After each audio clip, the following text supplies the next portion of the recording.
Report from Santa Fe is made possible in part by grants from the members of the National Education Association of New Mexico, an organization of professionals who believe that investing in public education is an investment in our state's economic future, and by a grant from the Healy Foundation, Taos, New Mexico. Hello, I'm Lorene Mills, and welcome to Report from Santa Fe. Our guest today is an author, Stephen Graham Jones. Thank you for joining us. Thank you for having me. It's an honor to be on your show. Well, you just had the premiere launch party at the Jean Cocteau Theater in Santa Fe for your new book, Mongrels. So it's just, I've heard it's the thing for the spring, that everyone's going to be reading this. You are an amazing writer. How many books have you written? I bet I've written close to 30 published. I've had 22, 23 published. And how many hundreds of stories? Probably about 260, 270. Wow, you're very prolific. Yeah, well, maybe I have low standards. I don't know. No. I read all the time. You are a good writer. Well, thank you. Thank you for being here. Thank you. So you were an NEA fellow. You got the Texas Writers League fellow and Texas Institute of Letters Award and the Independent Publishers Multicultural Award. A couple of others. This is horror. Yeah, this is horror, and I've been nominated for the Shirley Jackson 3 or 4 times, or a finalist for them. I've been a Stoker Award finalist. Ooh, couple of times. Bram Stoker Award. Yeah. Good. Well, it's coming. Yeah. It's coming. Yeah. You now are a professor at my old stomping grounds, the University of Colorado, and this is what's so wonderful. You get to teach courses like zombies and like werewolves. And you said that it's your work on the werewolves that led you to Mongrels. But first, before we get into Mongrels, tell me a little about your background. You're a member of the Blackfeet Nation. I am. And you grew up in Texas. You are so Texas. Yeah, I grew up in West Texas. I grew up in a place called Greenwood, which is 20 miles east of Midland. We didn't have a post office. We were just a bunch of trailers in the pasture when I was a kid. Now there's a lot of houses and other stuff. But we were the only Blackfeet for hundreds of miles around as far as we knew. And I grew up I say I grew up in Greenwood. Greenwood was a place we could come back to over and over again, but we left to lots of the surrounding communities, surrounding towns. I made it down to Austin for a while. I made it up here up to Colorado for a few months once when I was 16, 17. So just everywhere. I was going from school to school to school all the time. It was really fun. Well, one of my favorite of your books is called Growing Up Dead in Texas, and they say that if Quentin Tarantino and Cormac McCarthy met in a bar, this is the book that would come out. You also said that cut my fingers and I bleed Texas onto the keyboard. I will tell you that when I read Growing Up Dead in Texas, I was glad that I did not grow up in Texas. It's a very fierce, you take an unflinching look. It's kind of a cross between memoir and fiction. Tell us a little about it. Every page of that book, I can open it up and there I am. It's a scene from my own life. But there is an event or two in there that I made up as a structure for all the events in my own life. So that's the reason I call it a novel, not a memoir. But yeah, the West Texas I grew up in was, and probably still is, I haven't been back for a while, but a violent place. So many of the people I grew up with would have one side of their face all scarred up because they got pulled around by a dog when they were a kid, or they stood too close to the burn pile, so they got an aerosol can blow up in their face. And everybody carries scars. You're proud of them too, of course. But a whole lot of fighting. Yeah, there was always fighting. I'm not sure why that is. I don't think it was anything in the water. It must have been us. I don't know. Well, it's a tough environment to grow up as a sensitive teenage male, who like to read and do things like that. But you have nailed the teenage maleness in this book, Mongrels. Thank you. Let's talk about it now, because it is in effect a coming-of-age story, but who's coming of age? It's the narrator, the protagonist. He's trying to find his place in the world. He's trying to figure out what he's transforming into as he transitions from 10, 12 years old into the fringes of adulthood. He's trying to get a grasp on his own identity, I feel like. And it's funny, one of my friends, I was hanging out with him one night, and he mentioned to me, he said, Stephen, you can do that teenage angst thing better than anybody. And I thought, wow, that's really nice of him to say, because this isn't a guy who was like really free with his compliments. later that night, I'm walking home, and I realize, wait, he was probably insulting me, you know. But that is a pocket that I find I write really comfortably from. I'm not sure why that is, really. I mean, of course, I was forming my own identity when I was that age as well. But I mean, there's other monumental times in all of our lives. I'm not sure why I write well from there. From the time you're 15 till you're about 18 or 19, that's a pocket that I can live in. And how wonderful to cross-reference the coming of age of a boy to a man, and perhaps the development coming out as a werewolf. Yeah, definitely. Symbolic and literal too. What I love about your werewolf work, and I'm so happy we get to do a show about this, is that you blend in all the werewolf myths, both from the European cultures and Native American cultures, and you sort of trace how the story has changed through the ages. You mentioned that you were going to do this course at the University of Colorado, so you saturated yourself in everything, and then you had got the course outline in, it was done, but you were still full of all this werewolf stuff. And so you said, this is one model for how to write a novel. You pack your mind way too full, then feel around, find the drain. For me, that drain is always the first line. So once you'd gotten your course outline done, you sat down and you wrote Mongrels. Tell me about that process. The process of writing Mongrels was, I didn't know what I was doing. Of course, I just thought I like werewolves, and here's some characters, and those characters are real to me, and so I'm going to chase this story down. And Mongrels took me, the first draft of Mongrels took me either 14 or 16 days. I had to get it done before the semester started, because I knew once the semester started that would kind of clamp down on the novel, of course. So I wrote probably 6 or 8 hours a day. I found that I write best in about an hour and a half sessions. If I can write for an hour and a half and then go shoot free throws or shoot pool or work on the truck or wrestle with the dog or do any of 100 things to turn my mind off for 30 or 45 minutes, and then I can come back and write. You know, and that's how I wrote Mongrels. For all my novels, I always build a playlist so I can immediately plug back into the emotional space of that novel. For Mongrels, I got into it so quickly I didn't even have time to build a playlist. I had to reuse a playlist from another novel, you know? You mentioned everybody's had their time to shine, that the werewolves are more a blue-collar monster. To compare the passion for zombies, the passion for vampires, and now for werewolves. Yeah, no, I hope that's what we're getting into, because, you know, in 2002, we went from the vampire to the zombie. Max Brooks and 28 Days Later and all that, they brought us into the zombie renaissance, and we're kind of still at the very end of that. And the reason we went there was because vampires were getting too sparkly. They were getting too tragic and too much of a victim, kind of. And that's why we went to the zombie, because we as humans need teeth in the darkness that are going to bite us. We need to feel that danger, that uncertainty, I think. And so we're always going to have a creature that is at the current top of pop culture or something. And the zombie, because we've had so many good zombie stories, both from Max Brooks with World War Z, from Kirkman with Walking Dead, we've had really fortunate zombie times. I think that's kind of extended the zombie renaissance longer than it was originally meant to. Usually they go about 6 or 8 years. This one's gone 13, 14 years. And I think we're long overdue to reset and go to the next monster. And because we just came from vampires, it makes sense to me that werewolves would be next. And I think the werewolf is a vital story we need to be telling ourselves now in a world that's becoming increasingly sterile and well lit. You know, we need to remind ourselves that we have an animal inside us that we want to run, you know. One of the things that's unusual is that you really do present them as animals. This is not so much the man part, but the wolf part. And things I'd never thought of before. The issue of the transformation, when they transform, conservation of mass. How does a 150-pound woman turn into a 350-pound snarling, ravening beast? It doesn't make sense. No, it doesn't. And that's one thing I really wanted to push in this. I wanted to create a believable werewolf, a werewolf I could believe in. And I can believe in a woman that's 150 pounds turning into a 150-pound werewolf. Really, she would probably turn into a 146-pound werewolf, because she'd have to burn a lot of her calories to transform, you know.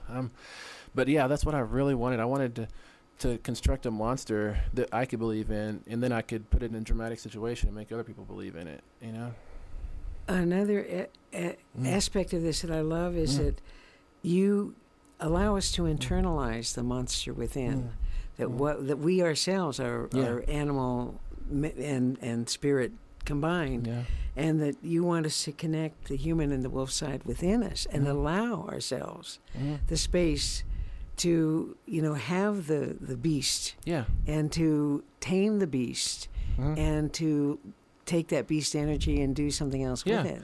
It's very rare. This is not the usual platform for werewolves. Well, I think that a lot, I'm no social diagnostician, but I think that a lot of difficulties that I see happening on the 6 o'clock news are because people try to tamp down their inner animal too much. They don't give it any expression. They don't let it out to run any time at all. And that's what the werewolf's about. For 2 or 3 nights a month, you run through the pastures, you chase the sheep and the rabbits and the pigs and everything. And you acknowledge that you're not only mind or spirit, you're also these animal urges, and you're all wrapped up into a single package. And I think we need to acknowledge that as people, as a society.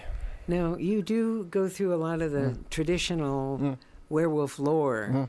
Moonlight, what is your stand? Moonlight and, of course, silver. Yeah, I believe in silver. I think silver could hurt a werewolf. I think really that's more or less the definition of a good monster, is that it has an Achilles heel. Like for vampires, it's sunlight. And for zombies, it's a headshot.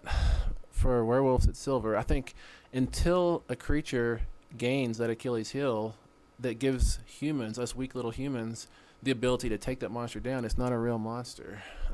My take on Moonlight, I don't use Moonlight as a cause or a trigger of transformation in Mongrels.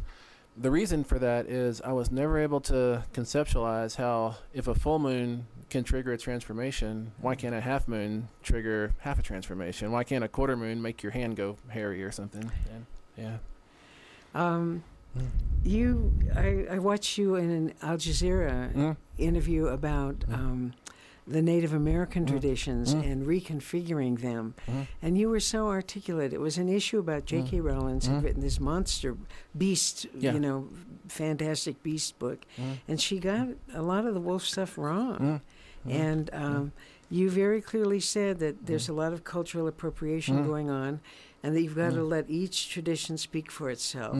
So in your own tradition, the Blackfeet Nation, there's not a wolf tradition, is there? If there is, there's not a man into wolf tradition that I know of anyways. There could be one buried somewhere that I don't know about, because I don't claim to know everything, of course, but I've never come across anything, no. And which is why I don't wrap any of that in here, Yeah. Well, you also mentioned that there are all these native stereotypes that you've got to keep fighting against. Here you are, a Native American writer, and yet your topic is horror and these delightful, wonderful things. And so, how do people? Do you have people having a hard time putting that together? They do, because people conceptualize is probably too nice. They stereotype all American Indians as 19th century versions of ourselves, with loincloths and living out in lodges on the plains and stuff. Which I'm not disparaging that at all, but that's not the way it is anymore. We wear Levi's. We live in houses.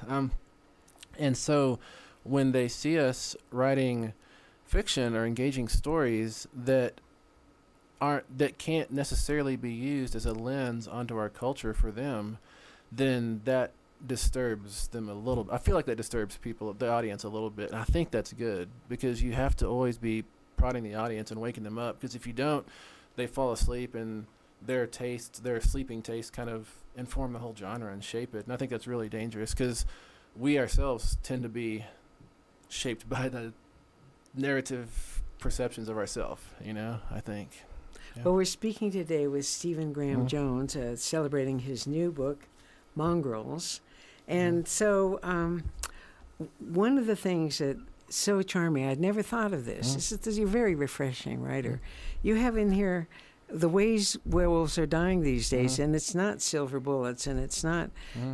Can you just mention a couple of them? Because I hadn't ever, it was a revelation to me. One of the big ways I think werewolves would die in our world today is if they start transforming behind the wheel of a moving vehicle, because steering wheels, gear shifts, brake pedals, they're not made for claws and paws and everything. And your kind of your fuse is a lot shorter when you're a werewolf too. So you make rash decisions and you wreck, and there's all kinds of ways to die in a car for werewolves. And another way that I propose that I think makes sense, there's probably no way to prove it, but is if a werewolf is wearing pantyhose and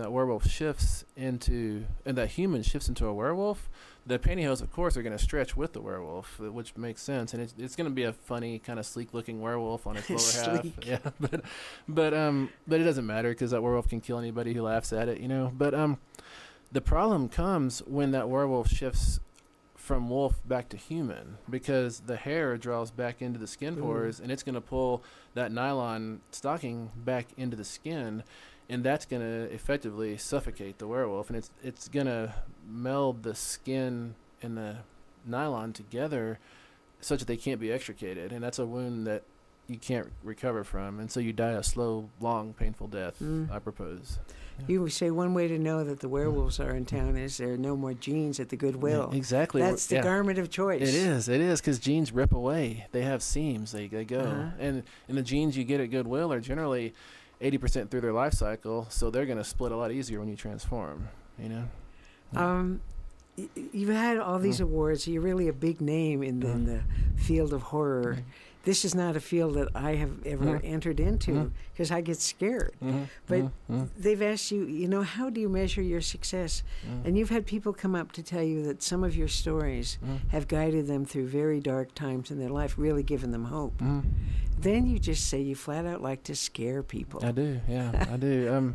I think what draws me to horror is that with horror, you can elicit a visceral response from a reader that reader is not necessarily intending to give. You know, it's like jumping from behind a door and clapping and scaring. It's that kind of thing. You know, because if I jump out from behind a door and scare you, you didn't walk into the room thinking, "Oh, I'm about to be scared. I'm ready to be scared. I'm willing to be scared." You know, it just happens, and that's the way it is with horror. I mean, when people read a horror story, they often will throw up their own defenses, like, "Oh, you know, swamp monsters don't exist, and there's no aliens, and you know, and I saw the boom mic there, and that kind of stuff." But then, the real test comes at 3 a.m. when they get up to get a glass of water from the kitchen, and then they realize that story has got under their skin, you know, and that's a response they didn't necessarily want to give. Well, you do in a way feed the paranoiac in all of us. Yeah, you know, you hear that rustling at 3 a.m. and you wonder. That's a paranoia that I think has served us well through our evolution. Yeah, you know? yeah. If the humans who survived on the savannah were the ones who looked into that tall copse of grass and saw a lion face, even when their lion face wasn't there, if they saw it and moved camp or put up their defenses, and they had a higher chance of surviving. You know, so I think that horror does serve our own survival in that way. It makes us more aware of our surroundings and of our neighbors, definitely, and it just makes us more careful. Like, I used to be part of a zombie defense team, which trained people how to fight off zombies, of course. And is this just a literal team? It was a literal team, yeah. We had martial arts people. It was a pretty fun affair. But when we'd go to places, we would explain to them that we know zombies don't exist. We're not trying to pretend zombies exist. However, these tactics that we're teaching you to defend yourself against zombies are just as useful at 4 a.m. in a parking garage when somebody's stalking you, you know, and that's what we want to get across. We wanted people to be safe, you know, and that's the way we could make it fun for them to learn it, you know. Yes. So the wolf has gotten a lot of bad PR, and I'm just wondering, the plight of wolves today is so serious. A lot of farmers and ranchers, they just want to kill them all, not even the fact that they're endangered and their numbers are dying out and they're going to become extinct. They're vilified. They're hunting. That we've got a wonderful wolf sanctuary here in New Mexico. But who's going to speak for the wolves? Who's going to give them good PR to say, this is an apex predator? Yeah. The whole thing, there's a balance here, and we're messing it up. Yeah, I think who could speak for the wolf would be the yearling elk, you know, who can say he keeps the whole ecosystem healthier, you know, and in that healthy ecosystem I can find food. You know, I'm not competing against 6 clones of myself for the same bite of grass, you know. But yes, wolves are terribly maligned, definitely. Wolves, you know, the wolf that America likes is the wolf that's on a t-shirt, that's on a blanket, you know. That's the same way it is with American Indians. They like us on T-shirts at truck stops. They don't like us at Kentucky Fried Chicken. You know? Yeah. But it's such a caricature. And Yeah, that's what totally. Yeah. that kind of cultural appropriation you've fought against your whole life. Oh yeah, definitely. I mean, American Indians, of course, were extremely sensitive to any issue of appropriation because we kind of had a whole like continent appropriated away from us, and language and dress patterns and governance, all kinds of things appropriated away. Things we probably would have shared. A lot of it we would have shared anyways, you know. But yeah, so we are definitely very aware when we take note of our images being used in ways that we didn't, I don't know if approve is the right word, but in ways that are kind of damaging when they come back to us, you know? Yeah. Well, there was a recent case where a fashion house was using Navajo designs, and they were made to cease and desist. And in our state, our state symbol is a beautiful Native American symbol, the Zia symbol, the sun with the four. And so we're now paying, you know, a nominal fee for the use of that symbol, and it's been voted the most beautiful flag in the United States. It's such a powerful symbol. But some people appropriate without even noticing it, and with a huge amount of disrespect. I agree. Yeah, it happens over and over and over. And I mean, we can resist it by making noise and saying, you know, give that back, don't do that like that. But really, I always think that the most authentic or effective form of resistance is to go out in the world and just be a person, you know, to be a writer who writes books and proves to the audience, to the American readership or just America at large or the world, that we're people. We exist in the world. We don't exist as you see us. We exist in our own right. You know, we have a voice. We say things that are stupid and smart and funny and terrible and everything, you know. Too often America, when they do get on the side of the American Indian, they tend to glamorize us and make us all noble and stoic, and that's just as damaging, you know. Just let us be people. That's what I'm always wishing for, and that's really what I was doing with my werewolves and mongrels. I want them to be, I want people who engage these werewolves to understand they're just people. They have this, they transform into wolves sometimes, but they're just people, you know. And the other aspect of that is for ourselves to make peace with the beast inside of us, the animal inside of us that's ravening to get out. Definitely. It wants to run, you know. And I wonder if I didn't, you know, I've been meaning to write a big werewolf novel forever. I wonder if I didn't wait until I'm 44 years old, because by now, after a lifetime of playing basketball, I've got so many knee and ankle and back surgeries and everything that I can't go out in the pasture and run for 3 miles anymore, you know, and so I have to do it on the page, you know.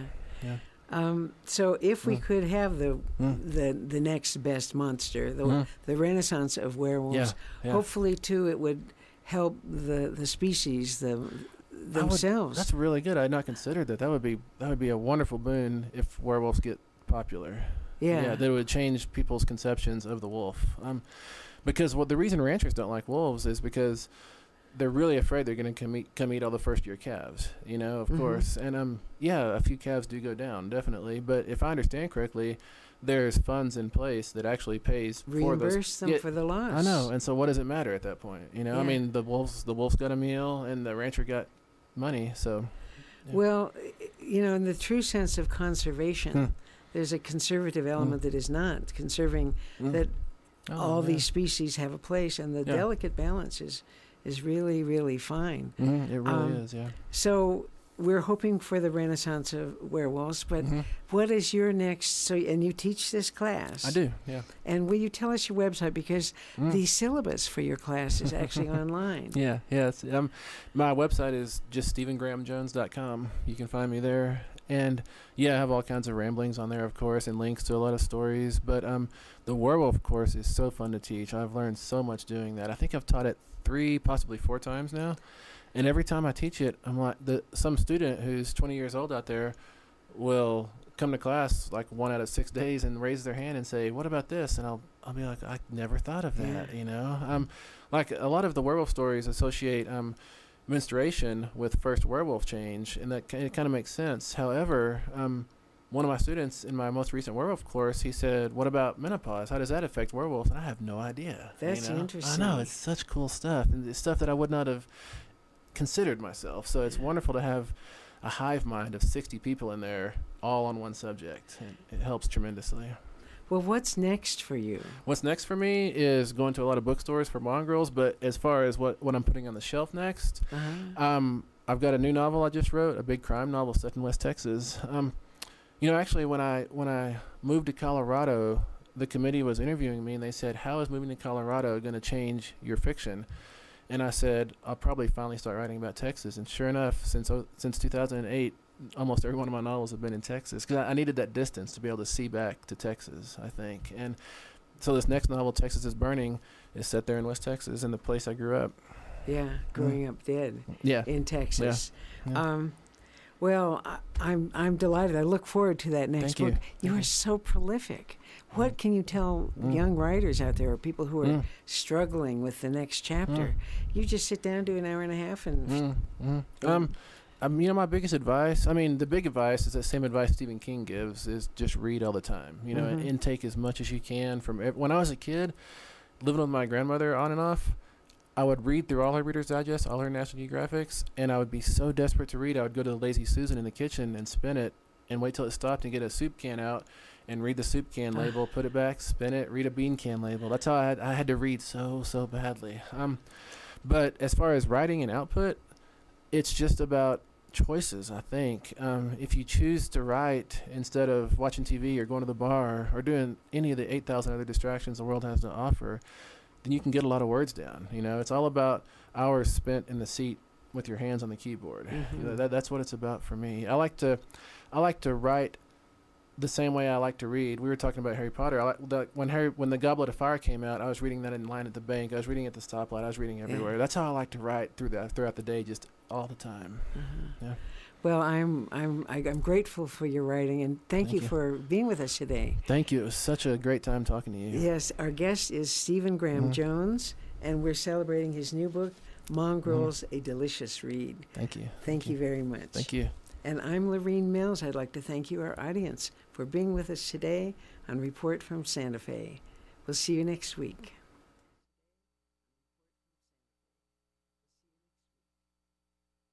Past archival programs of Report from Santa Fe are available at the website reportfromsantafe.com. If you have questions or comments, please email info@reportfromsantafe.com. Report from Santa Fe is made possible in part by grants from the members of the National Education Association of New Mexico, an organization of professionals who believe that investing in public education is an investment in our state's economic future, and by a grant from the Healy Foundation, Taos, New Mexico.